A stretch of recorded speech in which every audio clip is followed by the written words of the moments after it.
ہمارے channel ایجو official کو subscribe کریں اور نئی اپڈیٹس کے لیے گھنٹی کے بٹن کو ضرور دبائیں۔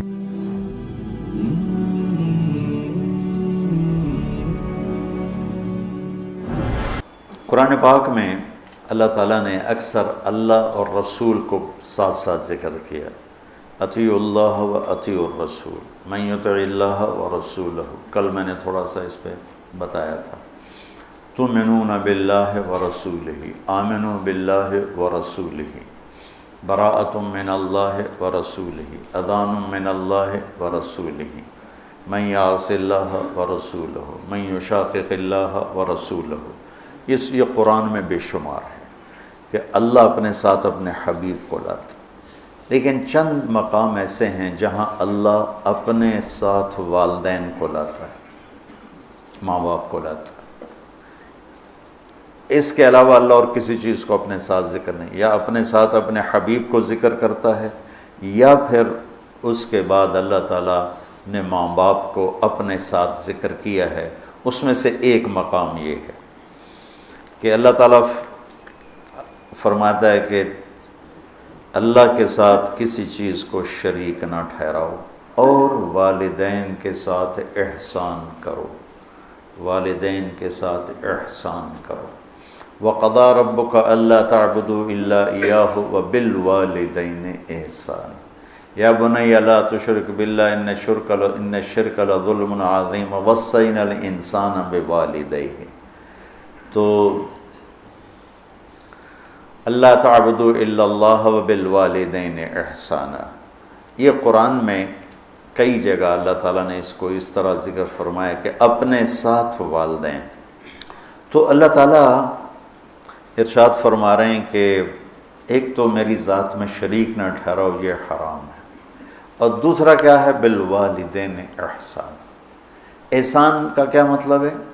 کسی کام کو اس کی سب سے عالی شان خوبصورت شکل میں ادا کرنا، اس کو احسان کہتے ہیں۔ ہمارے اردو میں احسان کا مطلب ہے کسی کے ساتھ کوئی بھلا کر دینا، بغیر کسی معاوضے کے کسی کے کوئی ایسی مدد کر دینا، اس کو احسان کہتے ہیں۔ وہ بھی ہے، وہ بھی اس میں شامل ہے، لیکن عربی میں احسان ہے مل احسان ان تعبد اللہ کأنک تراہ فإن لم تکن تراہ فإنہ یراک۔ احسان کیا ہے؟ کسی جو کام بھی کرے، اچھائی کا، بھلائی کا جو کام بھی کرے، اس کو اعلیٰ درجے پر کرنے کا نام ہے احسان۔ تو اللہ تعالیٰ یہاں ارشاد فرما رہا ہے کہ والدین کے ساتھ احسان۔ اچھا، ایک اس پہ ذرا غور کریں۔ اللہ تعالیٰ فرما رہا ہے آؤ میں تمہیں بتاؤں کہ حرام کیا ہے، ٹھیک ہے؟ کہتا ہے شرک نہیں کرنا ہے تو حرام ہے، اور والدین کے ساتھ احسان، یہ حرام کے نیچے کیسے آ گیا؟ کافی دیر میں اس کو سوچتا تھا کہ یہ ادھر تو اللہ کہہ رہا تعالوا اتل ما حرم علیکم ربکم، آؤ میں تمہیں بتاؤں کہ حرام کیا ہے۔ اللہ تشرکوا بہ شیئا، شرک نہ کرو، ٹھیک سمجھ آ گئی۔ وبالوالدین احسانا، اس کو پچھلے جملے سے یا تو نکالیں، یہ نیا جملہ ہے، اس کے نیچے لائیں تو پھر کیا مطلب ہے کہ پیچھے تو اللہ شروع کر رہا ہے، تو میں بتاتا ہوں حرام کیا چیز ہے، شرک، ٹھیک، اور والدین کے ساتھ احسان۔ تو اگر ہم ظاہری نظر سے دیکھیں اور غور نہ کریں تو یوں لگتا ہے جیسے والدین کے ساتھ احسان بھی حرام ہے۔ میری بات سمجھ میں آئی؟ ہے نا ایسا؟ ٹھیک ہے، ہاں۔ یہاں اللہ تعالیٰ بڑی عجیب طریقے سے ماں باپ کی عظمت کو بتا رہے ہیں کہ ماں باپ کے ساتھ صرف احسان ہی مطلوب ہے، اس سے نیچے جو ہوگا وہ حرام ہوگا، حرام سے نہیں نکل سکو گے۔ اللہ نے ماں باپ کا حق اپنے بعد رکھا ہے۔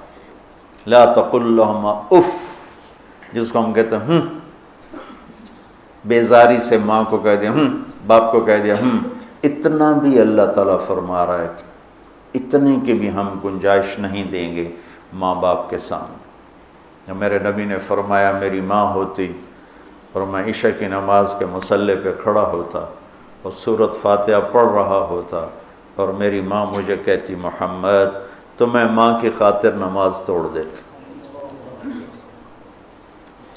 جریج نے نماز نہ توڑی ماں کی پکار پر، اللہ کے نبی کا فرمانا اگر وہ عالم ہوتا تو نماز توڑ دے، وہ عابد تھا وہ نماز توڑ دیتا، اگر وہ عالم ہوتا تو وہ نماز توڑ دیتا، وہ نفل نماز تھی۔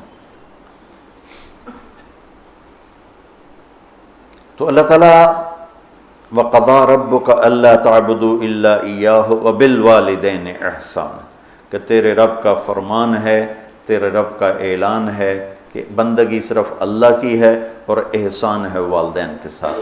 تو یہاں یہ ایک خوبصورت انداز میں تاکید کی انتہا ہے کہ احسان سے نیچے جو ہوگا وہ اسی حرام میں آئے گا، احسان سے بھی کوئی اوپر کی بات ہے تو وہ کر کے دکھا، وہ کر کے دکھا۔ جو ابو ہریرہ رضی اللہ تعالیٰ عنہ کی نے مسجد میں جہاد کی ترغیب سنی تو آ کے ہتھیار اٹھانے لگے۔ ماں نے پوچھا کہاں جا رہے ہو؟ کہا میں جہاد پہ جا رہا ہوں۔ تو کہنے لگی میں تو اکیلی ہوں، میرا پیچھے کیا بنے گا؟ کہا یہ نہیں مجھے پتا، بس میں جا رہا ہوں۔ تو انہوں نے بہت محنت کی، وہ مانے نہیں۔ پھر انہوں نے اپنے چھاتیوں کی طرف اشارہ کیا، دیکھ میں نے تمہیں یہ دودھ پلایا ہے، اس کے واسطے رک جا۔ کہا نہیں میں نہیں رکوں گا، ہتھیار اٹھا کے چل دیے۔ ان کی والدہ نے اللہ کے نبی کو پیغام بھیجا کہ میں نے دودھ کا واسطہ دیا پھر بھی یہ مجھے چھوڑ کے جا رہا۔ تو ابو ہریرہ جب آئے تو آپ نے منہ یوں پھیر لیا، میں آپ کو بتا چکا ہوں کہ آپ کی ناراضگی کی نشانی تھی کہ آپ دیکھ کے منہ یوں پھیر لیتے، آپ نے منہ پھیر لیا۔ تو ابو ہریرہ یا رسول اللہ خیریت تو ہے؟ کیا ہوا؟ کہ تیری ماں تجھے دودھ کا واسطہ دیتی ہے اور تو پھر ہتھیار اٹھا کے جہاد کو جاتا ہے، مجھے تیرے ایسے جہاد کی کوئی ضرورت نہیں، چل جا اپنی ماں کے پاؤں میں بیٹھ، وہی تیرا جہاد۔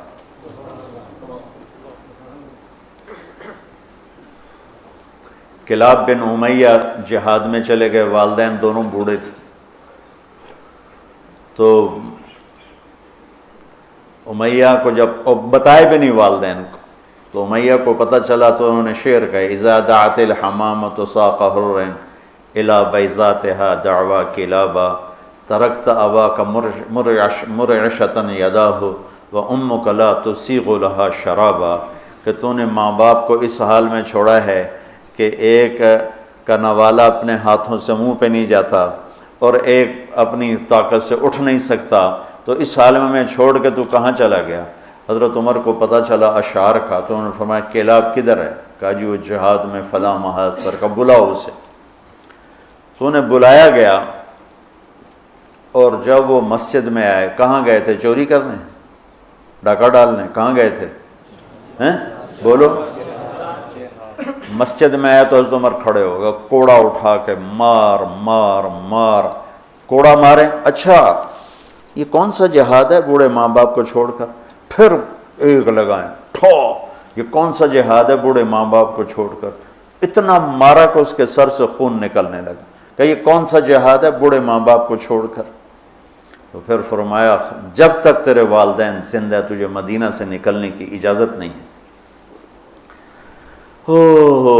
میرے نبی نے بتایا تھا نا قیامت کی نشانیوں میں سے ادنا صدیقہ و اقصا اباہ، کہ لوگ دوست کو گلے لگائیں گے، باپ کو دھکے دیں گے، باپ کو دھکے دیں گے، دوست کو گلے لگائیں گے، والدین اولاد سے ڈریں گے۔ اطاع الرجل زوجتہ وعق امہ، بیویوں کی خاطر ماؤں کو ذلیل کریں گے۔ تو اس کو کیا ان تلد الامۃ ربتھا، بیٹیاں ماؤں سے نوکرانیوں جیسا سلوک کریں گی۔ پرانی بات ہے، میں ایک ماں بیٹی کو دیکھ رہا تھا، بیٹی ماں سے کہہ رہی تھی، بیٹی ماں سے کہہ رہی تھی بھوک نہیں بھوک نہیں، ہمارے علاقے کی بات، اور اس کی ماں کے موٹے موٹے آنسو گر رہے تھے، بالکل خاموش، وہ حیران پریشان، بھی جس کو میں نے پیٹ سے جنم دیا آج وہ مجھے کہہ رہی ہے بھوک نہیں۔ تو یہ عام ہے کہ آج کل کی پڑھی لکھی نسل، انہیں نہیں پتہ باپ کسے کہتے ہیں اور ماں کسے کہتے ہیں۔ کوئی ماں باپ کا بھی ہے کہ وہ اولاد کو اس طرح لے کے نہیں چلتے جیسے چلنا چاہیے۔ پہلا قصور تو ماں باپ کا جو 3 سال کے بچے کو اسکول ڈالتے ہیں۔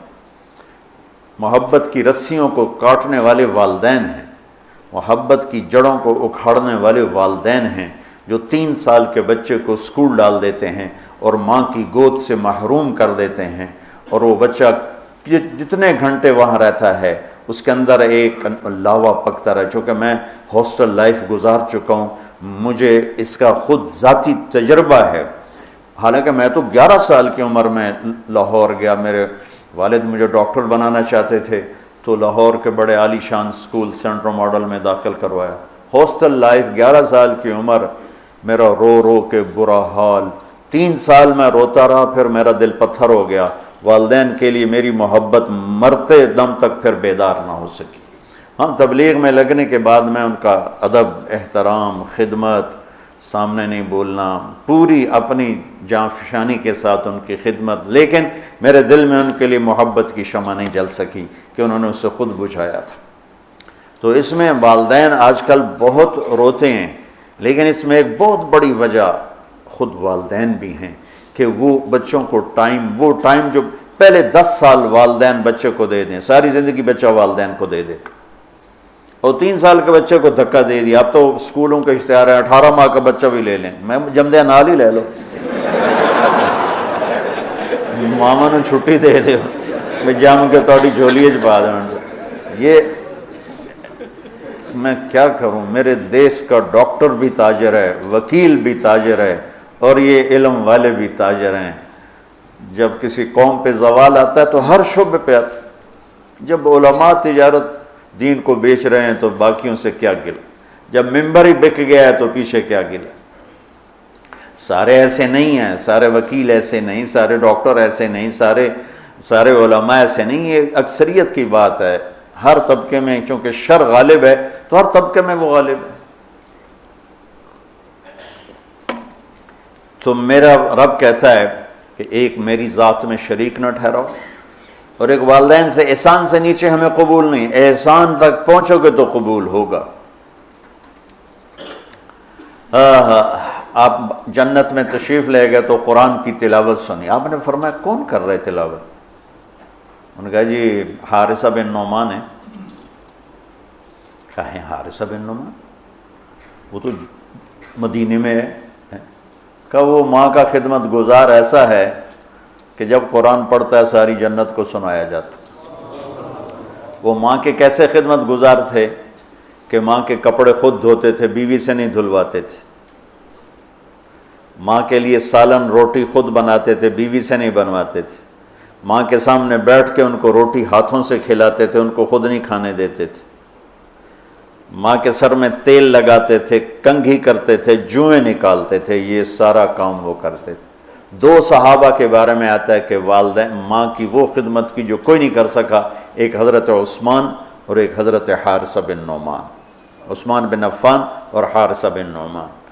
اور حضرت امام زین العابدین علیہ السلام اپنے والدہ کے ساتھ روٹی نہیں کھاتے تھے. اور یہ ہمارے ہاں تو ہم اجمی لوگ ہیں نا, بخیل لوگ ہیں. اب وکری پلیٹیں جو اپنی بوٹیاں پا لو, کوئی اور نہ کھا لوے.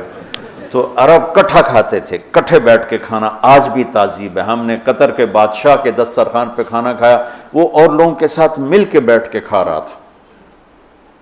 تو کسی نے کہا آپ ماں کی اتنی خدمت کرتے ہیں تو آپ ان کے ساتھ کھانا کیوں نہیں کھاتے؟ فرمایا کہ مجھے ڈر لگتا ہے کوئی ایسی بوٹی نہ اٹھا لوں جو میری ماں کی نظر میں اور میں اٹھا کے مجرم بن جاؤں,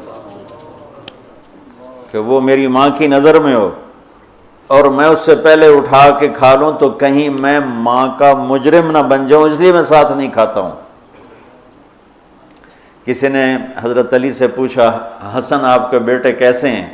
کہا میں جب چلتا ہوں تو میرے آگے نہیں چلتا, میرے پیچھے چلتا ہے. جب میں بیٹھنے لگتا ہوں تو پہلے مجھے بٹھاتا ہے پھر خود بیٹھتا ہے.